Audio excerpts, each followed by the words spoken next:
I see means anything. Nothing I see means anything. Nothing I see means anything. Nothing I see means anything. So we're going to work with the early lessons of the Course in Miracles. I think we'll read through some paragraphs of the introduction and highlight certain key principles. And I think that's what we're really going to focus on. There are about 6 principles that run throughout the lessons that may not seem obvious, and I think my job is to help make them obvious and clear what we're actually doing. The mind works in a certain way, and Jesus, the author of the Course in Miracles, knows exactly how the mind works and is emphasizing these principles right from the beginning. In fact, lesson number 1 contains all of the principles, and I will show you how they are in that one lesson. And Kenneth Wapnick actually said that the whole Course in Miracles actually is in lesson 1 if you look deeply enough. Even though it seems a very simple lesson, because all it says is, nothing I see means anything. That cup doesn't mean anything. That camera doesn't mean anything. It seems a very banal lesson, and yet it's very, very deep. But let's look at the introduction first. A theoretical foundation, such as the text provides, is necessary as a framework to make the exercises in the workbook meaningful. So for those of you who are new to the course, the first half is the text, and nearly the rest of it is the lessons. And it's very important that we have an understanding of what the text says to make the lessons meaningful. Otherwise they're kind of like abstract. Yet it is doing the lessons that will make the goal of the course possible. And this sentence, next sentence, is an extremely important sentence. An untrained mind can accomplish nothing. So doing rebirthing without mind training is meaningless. We need to train the mind as well, otherwise it'll drive you crazy what comes up. It is the purpose of this workbook to train your mind to think along the lines that the text sets forth. So we're given the theory, and then we do the lessons to practice and make these principles automatic, basically forgiveness. In fact, the whole lessons really are training your mind to do true forgiveness automatically. It's training your mind to look, but to look in a certain way. That's what the lessons are about. The exercises are very simple. They do not require a great deal of time, and it does not matter where you do them. They need no preparation. The training period is 1 year. The exercises are numbered from 1 to 365. Do not undertake to do more than 1 exercise per day. You can take 5 years over it, 10 years over it. You can take longer than 1 a day, but don't do more than 1 a day. The purpose of the workbook is to train your mind in a systematic way to a different perception of everyone and everything in the world. In other words, what we're being taught is that we have got it all wrong. We don't understand anything, we don't know anything, and we have to redo our thinking of everything. The exercises are planned to help you generalize the lessons. Now that's the first principle, is generalization, which I'll explain a bit in a minute. Planned to help you generalize the lessons so you will understand that each of them is equally applicable to everyone and everything you see. So the first principle, generalization, we'd like to equate it to learning mathematics. If you learn how to multiply or add 2 numbers, if you really learn how to do that, you can do it with any 2 numbers. And that's what generalization means. So you're working with specific numbers in order to be able to do it with all numbers. And that's what generalization in the course means. So, lesson number 1, that cup doesn't mean anything. That candle doesn't mean anything. We're working with very specific items, and if you practice that, you will be able to do it with everything, without having to go around the room and look at everything in the room and say that doesn't mean anything. The only general rule to be observed throughout then are, first, that the exercises be practiced with great specificity, as will be indicated. This will help you generalize the ideas involved to every situation in which you find yourself, and to everyone and everything in it. Second, be sure that you do not decide for yourself that there are some people, situations or things to which they are not applicable. What we tend to do is we exclude certain things, and we're asked not to do that, because this will interfere with the transfer of training. Now, transfer of training means once you've done it with a specific thing, then you can do it with everything. Transfer to everything. Some of the ideas the workbook presents you will find hard to believe, and others may seem quite startling. That doesn't matter. You are merely asked to apply the ideas as you are directed to do so. You see, the thing is that we don't know how the mind works. We don't understand anything here. We need a teacher who's outside the dream to show us what we're doing and to tell us how to undo it. So we have, at this stage, we have to trust him and that he knows what he's doing. You're not asked to judge them at all. You're asked only to use them. It is their use that will give them meaning to you and show you that they're true. Show you that what the Course is teaching is true. Remember only this: you need not believe the ideas. You need not accept them. You need not even welcome them. Some of them you will actively resist. But none of this will matter or decrease their usefulness. But do not allow yourself to make exceptions. There's that do not exclude thing again. In applying the ideas the workbook contains, and whatever your reactions to the ideas may be, use them. Nothing more than that is required. So we just do what we're told. We have to trust that Jesus knows what he's saying, and to do the mind training. So the lessons are teaching us how to look at everything, which is the essence of forgiveness. True forgiveness is still and quietly does nothing. It merely looks, waits, and judges not. So true forgiveness is simply looking at our mind in action. Looking at our mind choosing separation in all its different forms. That's what true forgiveness is. Looking gently. So, number 1, generalization. Again, we practice with specifics in order to learn non-specifics. I told you about the mathematics. The second principle is indiscrimination. In other words, we have to see that everything here is the same. There are no differences here. The ego loves differences. The ego wants everything to be different. We even want ourselves to be different and unique. And we're being taught to see that everything is the same. It all has the same purpose of keeping us distracted and separate. So we must become indiscriminate.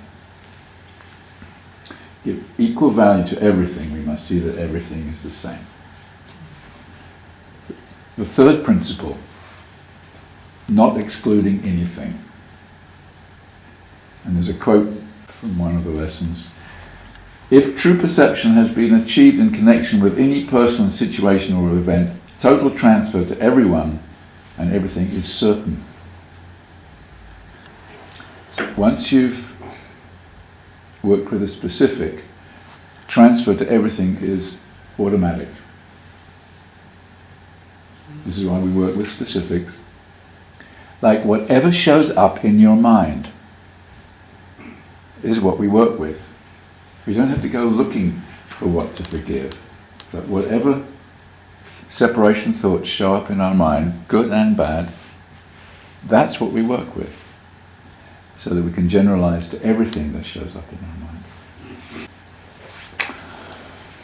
And one of the rules, as I said, is to not exclude anything, because if you exclude, I'll read the second quote, true lasting peace is impossible if you still hold a grievance. Does everyone know the word grievance? No. Holding something against somebody. Yeah. Betrayals. If you still hold a grievance against one person, situation or thing, excluding certain people or things, even unconsciously, and that's the tricky part, will prevent generalization. If you're secretly keeping your father, seems to be the father theme today, keeping your father separate in your mind, you actually haven't forgiven anybody. Remember, we exclude some so that we can keep our individuality. There's a purpose for the way we think. We like to be a separate, unique individual. This is what we're fighting for.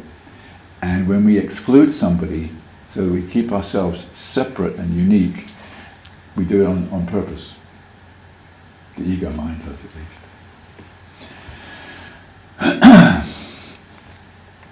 So don't exclude and don't include everything. That's the other side of the coin. If you go around and have to include every bulb in this room, this bulb doesn't mean anything, this and on until you include, it's like exhausting. It becomes a ritual. And rituals leave you mindless. You know, there are many rituals in religion and Far Eastern traditions. And yes, you stop thinking about your problems maybe if you're thinking of a mantra and so on and so forth. But you're not doing any forgiveness.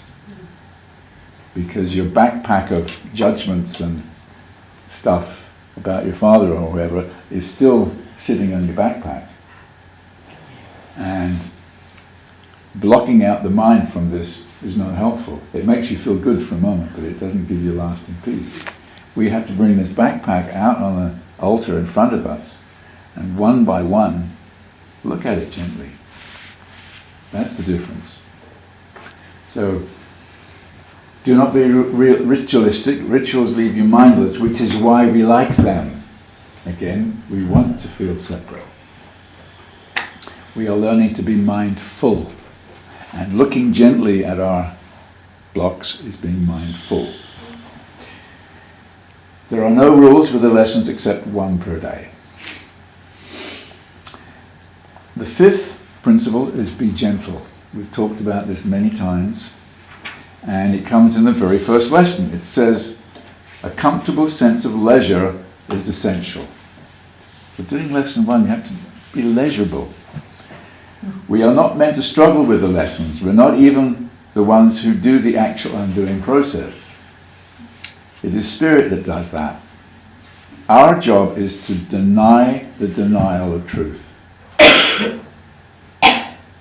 Our job is to deny the denial of truth.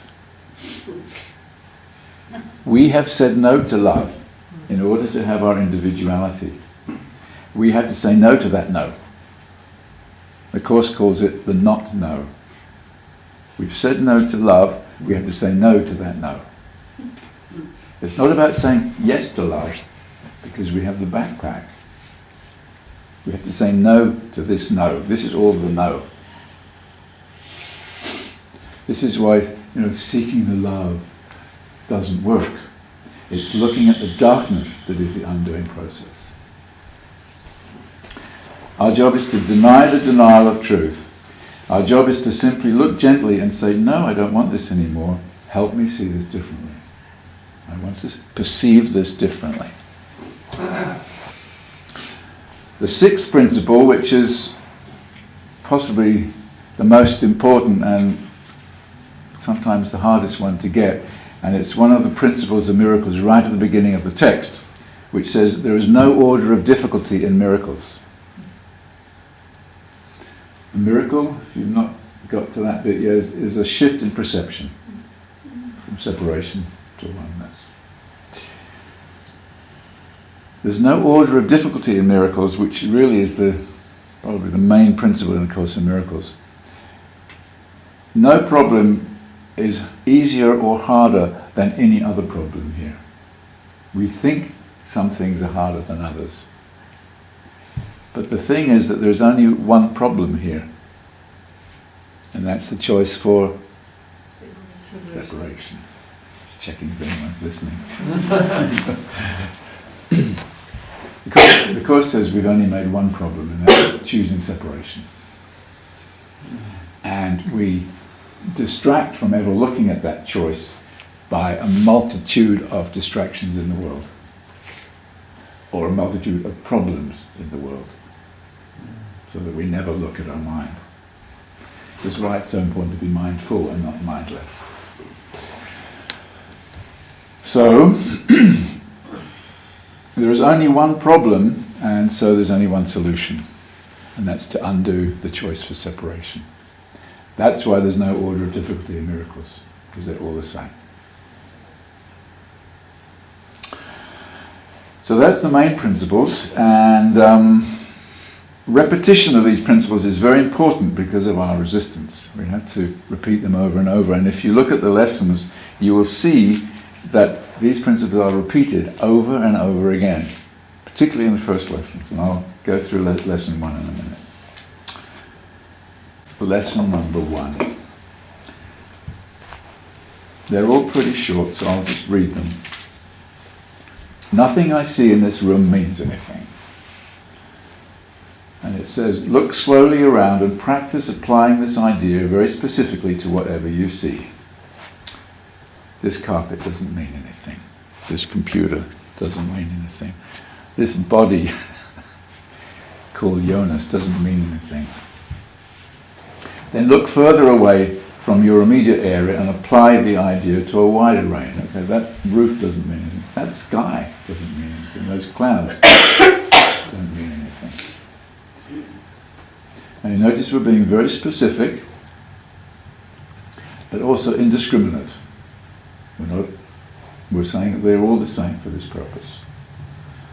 Notice that the statements are not arranged in any order and make no allowance for differences of the kinds of things to which they're applied. So we're not applying it just to electronic equipment, we're just doing it about anything. That's the purpose of the exercise.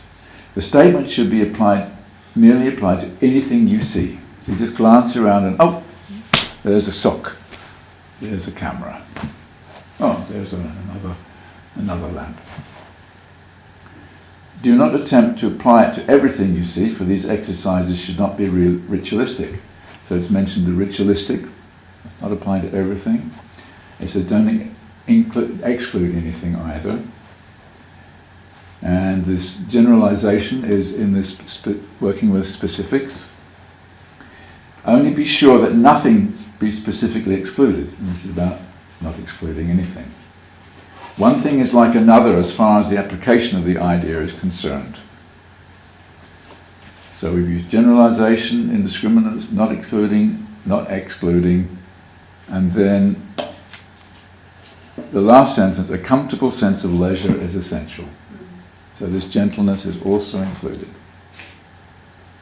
And everything is the same, which is no order of difficulty. So all the principles are in lesson 1. We're going to finish by having a little fun with this. Now the fun begins. Now the fun begins. Nothing I see means anything. Nothing I see means anything. Nothing I see means anything. I have given everything I see all the meaning that it has for me.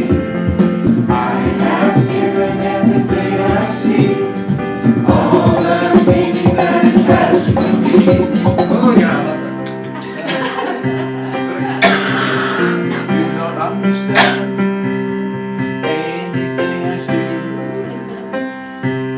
I do not understand anything I see. Everything I see, yeah, man. I do not understand anything I see.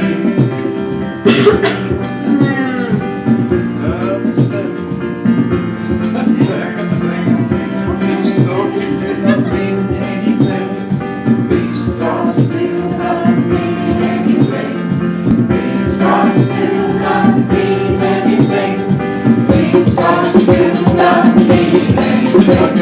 key now. Like we got. No, no, no, no, no. Doesn't mean anything. This horse doesn't mean anything. No, no. This brook doesn't mean anything. Peter doesn't mean anything.